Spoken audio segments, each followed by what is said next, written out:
Hi guys, my name is Marcel and today's video, just like I promised, is how to draw from imagination. Drawlikeasir. In my last video, I promised a how to draw poses from imagination. But screw that, I thought while I'm at it, I'll make a video on how to draw everything from imagination. Drawlikeasir.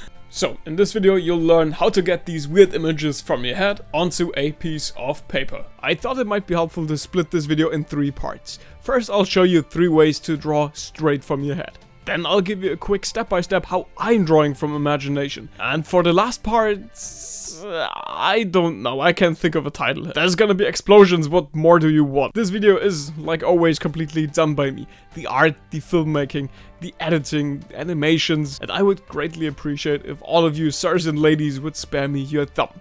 But like, upwards, please, thanks. Actually, speaking of animation, you always ask me about my videos and how I edit them, and if there's any good tutorials out there on how to learn this. And today's sponsors got the answer to that. Because Skillshare has thousands of classes and members, and yes, that includes animation, video editing, anything you can think of. They even have, and that's my highlight, a class from Kurzgesagt called Motion Graphics with Kurzgesagt. Kurzgesagt are a huge role model to me. They basically invented this simplistic animation style you see everywhere now. I've watched their videos back when they were only available in German, and they have like a complete course on how to animate just like them on Skillshare. The course has excellent ratings, and I mean, just look at that. That's so much stuff to learn from. But there are also classes, for example, on how to become a freelancer and earn money with your art, and many more cool classes. And all of them are subtitled in Spanish, French, Portuguese, and yeah, also Deutsch. And as a little extra, the first 1,000 people to click the link in the description will receive an entire month of Skillshare for free. Go ahead, it's an honest recommendation from me. And now enough of that, we can finally start with part 1 of this video. Drawing from the imagination in 3 different ways. Let's go! So, here's a pretty important thing. Everyone's saying they want to learn how to draw from imagination, but actually I think there's a common misconception here. Because maybe you're kinda talking past each other. I think there are 3 different common definitions of drawing from imagination. For example, the first one would be people saying they draw from imagination, but actually they mean drawing from memory. You know, like they see a motif or an object, they try to memorize it, and then they try to recall and redraw it themselves. I mean, yeah, this drawing technically came straight from your brain, but you're drawing from memory, not from imagination. There's no creativity or fantasy involved here. But it can still be a very useful practice. I'll tell you more on that later in this video. Now, of course, there's actually drawing from imagination, using your fantasy to come up with something new and unique. You're not copying something one-to-one. Rather, you have an idea and you want to transfer this idea down to your paper or tablet. For the sake of completeness, I wanted to also mention, let's call it free drawing.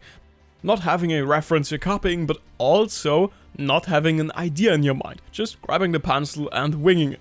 This is something people also refer to when they say, "Whoa, this was just drawn from imagination," which is also true, depending on the way you look at it. Yeah, there was no bigger vision or idea to it in beforehand, rather the idea comes to you while you're drawing. This approach is very important to people that have, for example, aphantasia, or just people that have a lack of ideas in general. Also, that's the way I went about it when I designed new characters that I had no idea for at the beginning. Just trying to draw literally anything and seeing if I'm happy with it or not. Sometimes Toby, my story writer, gave me some general ideas about a character, but there were other times where I just drew something without having a guide or idea at all. Poseidon, for example, is a character that I drew without any prior ideas or references or guides, and I think that's why he's one of my favorite characters from our series. So, as you can see, all of them have their uses to them, you just have to differentiate between them. Yes, even drawing from memory can be useful, even though that doesn't really require imagination or fantasy. What I'm now going to show you is how I'm drawing from imagination. And you'll see how I'm implementing drawing from memory in this workflow as well. Sounds confusing, but you'll get it once you see my approach. So, let's take a look at how I'm drawing from imagination, step by step. For me, the best way to get new ideas is to get inspired. For example, reading a new script from my story writer while visualizing the story at the same time. Or maybe listening to music while getting new ideas. Or, of course, watching a show I like. For this video, I'm taking my last big artwork, my Attack on Titan fan art, as an example. Just because everyone on Instagram asked about the whole drawing from imagination stuff when I posted it there. Anyway, at this point, when I'm hyped about a new episode or something, I'm already having like a rough, blurry idea of what artwork I want to draw. You know, basically what characters I want to draw or what art style and medium I want to draw in, stuff like that. Step 3 is me trying to jot it down as soon as I can. Just a loose piece of paper does the job. It's just about you keeping your idea before you forget it. But when I know this artwork is going to get a lot bigger, I'm scribbling it down on my tablet because it's a lot more flexible since you can erase notes, move stuff around, etc. And yes, this is the so-called thumbnail sketch method I mentioned in my last video. I told you last time I'm actually using this with every artwork I'm painting. That way you basically always have your very first raw idea from your head on your paper. Plus, because you're drawing it so small, you can erase and correct stuff in seconds. But maybe you're thinking to yourself, I don't want to draw giant artworks. I just want to start scribbling down some ideas I have in my head. Even then, the thumbnail sketch method could be a very good solution for you. This isn't exclusive to only big artworks, like drawing a pose, for example. I explained this in my last video already. You have a cool idea in your head? Try scribbling it down with a thumbnail sketch first. Since it's so small, you keep an overview over the entire pose with just one look, and that's a very important thing to have. I mean, I already showed you how much of a difference it makes to draw a smaller version first. If you want to have more info about the whole drawing poses topic, I guess you've already taken a look at the video I made about it. But yeah, drawing yourself your own reference is priceless. You can basically copy your own drawing. Anyway, this was me drawing from my imagination. Everything that's left is to draw a bigger, more detailed version of your idea and coloring it. But the main challenge was to get the idea out of your head and onto your paper. If you still lack any ideas, try getting inspired by your favorite music or TV show and draw fan arts of it. That way you are saving yourself the trouble of having to design the characters first. And also, drawing freely without any idea or vision is still a thing. Keep that in mind. But what about drawing from memory? Kinda lame, since you're only really copying, right? Anyway you dice it, you'll need to be able to draw from memory too. Why, you ask? Well, there are certain things that you always need to have a basic knowledge of. Anatomy, for example.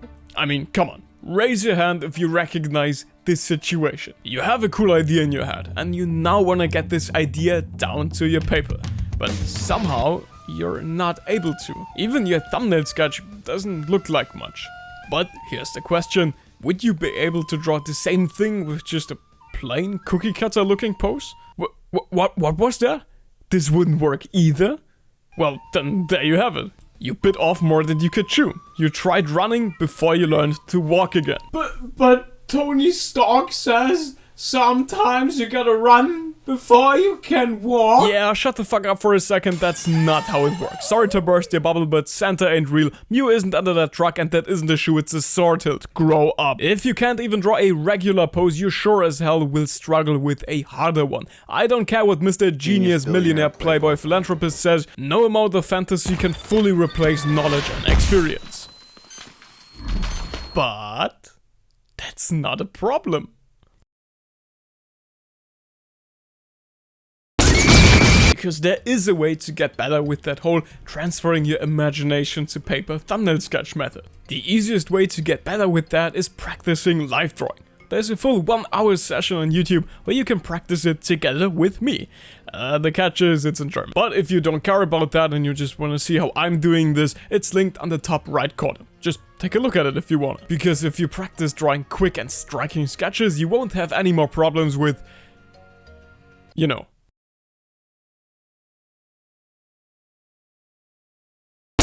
Now, there's one last point that's left to make, and I especially feel that way when scrolling through my comments on Instagram. And it's comments like, you drew that from imagination? Without copying? Man, that's so awesome! I want to draw like that as well. And that begs the question, should you even draw from imagination? I know, you're watching this video because you want to learn exactly that, but it's incredibly important to learn it the right way. Like I said, drawing from imagination can have different meanings to different people. Yes, these artworks all originally came from my head. Doesn't matter if it's fan art or if I'm making completely original stuff. But while drawing all of these, I'm always using references. You know, like, how exactly does the deltoid split again? And what way does lightning even go? That goes for anatomy, landscapes, and so many other things. I'm always fact-checking when I get detailed with my art. And there's nothing wrong with that. Even professionals like Boichi do that. He once wrote an article on how he lets his assistants pose in order to nail his art